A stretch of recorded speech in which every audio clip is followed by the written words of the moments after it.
Hi ನಮಸ್ಕಾರ. ಇವತ್ತಿನ ಅತಿ ದೊಡ್ಡ ಪೊಲಿಟಿಕಲ್ ಡೆವಲಪ್ಮೆಂಟ್ ಯಾವುದು ಅಂತ ಕೇಳಿದ್ರೆ ಅದು ಮಾಜಿ ಸಚಿವ ವಿನಯ್ ಕುಲಕರ್ಣಿ ಅವರಿಗೆ ಹೈಕೋರ್ಟ್ ಜಾಮೀನು ಮಂಜೂರು ಮಾಡಿದೆ.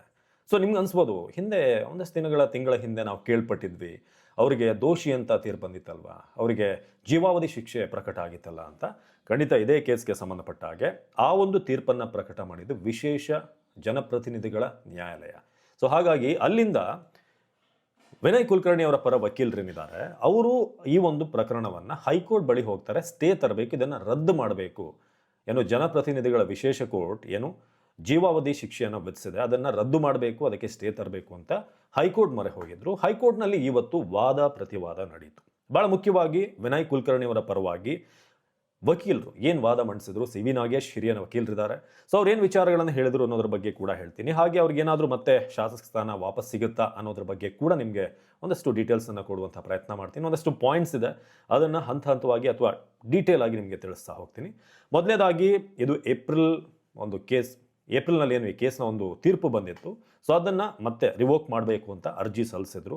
ಸೊ ಯೋಗೇಶ್ ಗೌಡ ಕೊಲೆ ಪ್ರಕರಣದಲ್ಲಿ ಜನಪ್ರತಿನಿಧಿಗಳ ವಿಶೇಷ ನ್ಯಾಯಾಲಯ ಈ ಹಿಂದೆ ವಿಧಿಸಿದ್ದಂಥ ಜೀವಾವಧಿ ಶಿಕ್ಷೆ ಏನಿದೆ ಅದು ಹೈಕೋರ್ಟ್ನಲ್ಲಿ ಈಗ ತಾತ್ಕಾಲಿಕವಾಗಿ ಅಮಾನತಿನಲ್ಲಿ ಇಟ್ಟಿದೆ. So stay on execution of sentence ಅಂತ ಇವತ್ತು ಪ್ರಕಟ ಮಾಡಲಾಗಿದೆ. ಸೊ ಶಿಕ್ಷೆಯನ್ನು ಅಮಾನತಿನಲ್ಲಿಟ್ಟಿರುವಂಥ ಹೈಕೋರ್ಟ್ನ ದ್ವಿಸದಸ್ಯ ಪೀಠ ವಿನಯ್ ಕುಲಕರ್ಣಿ ಅವರಿಗೆ ಷರತ್ತುಬದ್ಧ ಜಾಮೀನನ್ನು ಕೊಟ್ಟಿದ್ದಾರೆ. ಏನೇನು ಕಂಡೀಷನ್ಸ್ ಇದೆ ಅಂತಂದರೆ 5 ಲಕ್ಷ ರೂಪಾಯಿಗಳ ಒಂದು ಬಾಂಡನ್ನು ಕೊಡಬೇಕು, 2 ಶ್ಯೂರಿಟಿ ಹಾಕಬೇಕು, ಹಾಗೆ ಎಲ್ಲೂ ಭಾರತ ಬಿಟ್ಟು ಹೋಗೋ ಹಾಗಿಲ್ಲ ಬೇಲ್ನಲ್ಲಿದ್ದರೂ ಕೂಡ. ಇನ್ನು ಈ ಪ್ರಮುಖ ಮೇಲ್ಮನವಿಯ ವಿಚಾರಣೆ ನಡೆಸಿದ್ದು ಇವತ್ತು ಒಂದು ನ್ಯಾಯಮೂರ್ತಿ ಬಸವರಾಜ್ ಅವರು ಹಾಗೆ ನ್ಯಾಯಮೂರ್ತಿ ಮೊಹಮ್ಮದ್ ನವಾಜ್ ಅವರು. ಸೊ ಅವರನ್ನು ಒಳಗೊಂಡಂಥ ಹೈಕೋರ್ಟ್ನ ವಿಭಾಗೀಯ ಪೀಠ ಈ ಒಂದು ಆದೇಶವನ್ನು ಕೊಟ್ಟಿದೆ. ಜೂನ್ 15, 2016 ಆಲ್ಮೋಸ್ಟ್ 10 ವರ್ಷಗಳ ಹಿಂದೆ ನಡೆದಂಥ ಪ್ರಕರಣ ಇದು. ಬಿಜೆಪಿ ಮುಖಂಡ ಹಾಗೆ ಜಿಲ್ಲಾ ಪಂಚಾಯತ್ ಸದಸ್ಯ ಯೋಗೀಶ್ ಅವ್ರನ್ನ ಬರ್ಬರವಾಗಿ ಜಿಮ್ನಲ್ಲೇ ಮುಗಿಸಲಾಗಿತ್ತು. ಸೊ ಈ ಕೇಸ್ಗೆ ಸಂಬಂಧಪಟ್ಟ ಹಾಗೆ ಇದರಲ್ಲಿ ವಿನಯ್ ಕುಲಕರ್ಣಿ ಅವರ ಕೈವಾಡ ಇದೆ ಅನ್ನೋ ಆರೋಪ ಆರಂಭದಿಂದಲೂ ಕೂಡ ಇತ್ತು. ಅದಾದಮೇಲೆ ಈ ಹೈ ಪ್ರೊಫೈಲ್ ಹತ್ಯೆಯ ವಿಚಾರ ರಾಜ್ಯದಲ್ಲಿ ತೀವ್ರ ಸಂಚಲನ ಮೂಡಿಸಿದಂಥ ಹಿನ್ನೆಲೆ ಪ್ರಕರಣವನ್ನು CBIಗೆ ವಹಿಸಲಾಗಿತ್ತು. ಆಗ CBI ತನಿಖೆ ನಡೆಸಿ ವಿನಯ್ ಕುಲಕರ್ಣಿ ಅವರನ್ನ ಪ್ರಮುಖ ಆರೋಪಿಯನ್ನಾಗಿಸಿ ಚಾರ್ಜ್ ಶೀಟನ್ನು ಕೂಡ ಸಲ್ಲಿಸಲಾಗಿರುತ್ತೆ. ಸೊ ಇದೇ ವರ್ಷದ ಏಪ್ರಿಲ್ ತಿಂಗಳಲ್ಲಿ ಜನಪ್ರತಿನಿಧಿಗಳ ವಿಶೇಷ ನ್ಯಾಯಾಲಯ ಈ ಪ್ರಕರಣದಲ್ಲಿ ವಿನಯ್ ಕುಲಕರ್ಣಿ ಸೇರಿದ ಹಾಗೆ ಒಟ್ಟು 15 ಜನರಿಗೆ ಜೀವಾವಧಿ ಶಿಕ್ಷೆಯನ್ನು ವಿಧಿಸಿರುತ್ತೆ. ಇದನ್ನು ಪ್ರಶ್ನೆ ಮಾಡಿನೇ ಈಗ ಏನು ಸಿ.ವಿ. ನಾಗೇಶ್ ಇವರ ಟೀಮ್ ಇದ್ದಾರೆ. ಸೊ ಅವರು ಹೈಕೋರ್ಟ್ನ ಮೆಟ್ಟಿಲೇರಿರೋದು. ಈಗ ಶಿಕ್ಷೆ ಅಮಾನತಾಗಿ ಜಾಮೀನು ಸಿಕ್ಕಿರೋದ್ರಿಂದ ಅವರು ಜೈಲಿಂದ ಹೊರಗಡೆ ಬರ್ತಾರೆ. ಆದಾಗ್ಯೂ ಕೂಡ ಪ್ರಕರಣ ಅಂತಿಮ ತೀರ್ಪಿಗಾಗಿ ಹೈಕೋರ್ಟ್ ಮುಂದಿನ ದಿನಗಳಲ್ಲಿ ಹೈಕೋರ್ಟ್ನಲ್ಲಿ ಕೂಡ ಕಾನೂನು ಹೋರಾಟ ಮುಂದುವರಿಯುತ್ತೆ. ಅಲ್ಲಿಂದ ಸುಪ್ರೀಂ ಕೋರ್ಟ್ ಹೋಗಬೇಕು ಅಂತಂದರೆ ಅಲ್ಲೂ ಕೂಡ ಕಾನೂನು ಹೋರಾಟ ಮುಂದುವರಿಯುತ್ತೆ.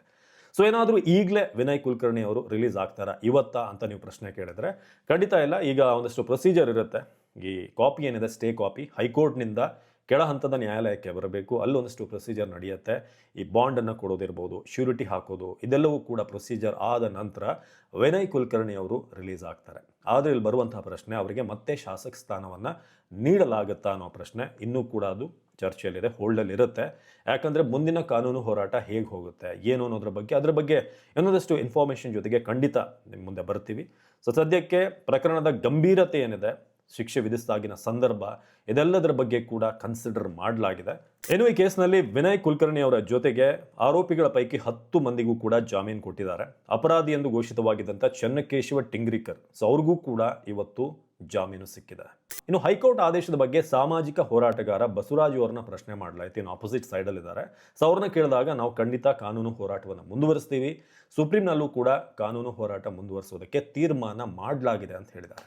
ಸೊ ಹಾಗಾಗಿ ಸದ್ಯಕ್ಕಿರುವಂಥ ಕುತೂಹಲ ಯಾವ ರೀತಿಯಾಗಿದ್ದು ಯಾವ ಮಜಲನ್ನು ಪಡೆದುಕೊಳ್ಳುತ್ತೆ, ಸುಪ್ರೀಂ ಕೋರ್ಟ್ಗೆ ಹೋದ್ಮೇಲೆ ಏನಾಗ್ಬೋದು ಅನ್ನೋದು ಸದ್ಯದ ಪ್ರಶ್ನೆ.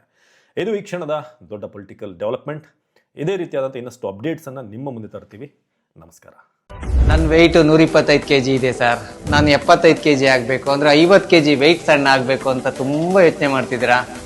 1 ವರ್ಷ ನಮ್ಮ ಜೀನಿ ಸ್ಲಿಮ್ನ ಯೂಸ್ ಮಾಡಿ 125 kg ಇಂದ ಆರಾಮಾಗಿ 75 kgಗೆ ಬರ್ತೀರಾ. ತಡ ಯಾಕೆ ಮಾಡ್ತೀರಾ? ನೀವು ಸಣ್ಣ ಆಗಬೇಕು, ಹೆಲ್ತಿ ಆಗಿರಬೇಕು ಅಂದರೆ ನಮ್ಮ ಜೀನಿ ಸ್ಲಿಮ್ನ ಯೂಸ್ ಮಾಡಿ.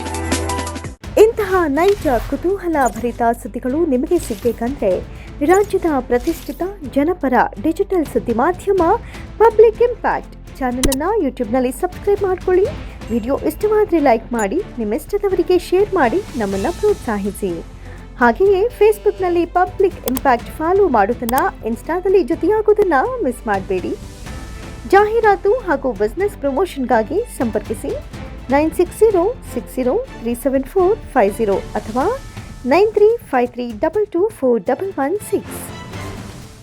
ಇದು ಪಬ್ಲಿಕ್ ಇಂಪ್ಯಾಕ್ಟ್, ಜನಶಕ್ತಿಯೇ ನಿರ್ಣಾಯಕ.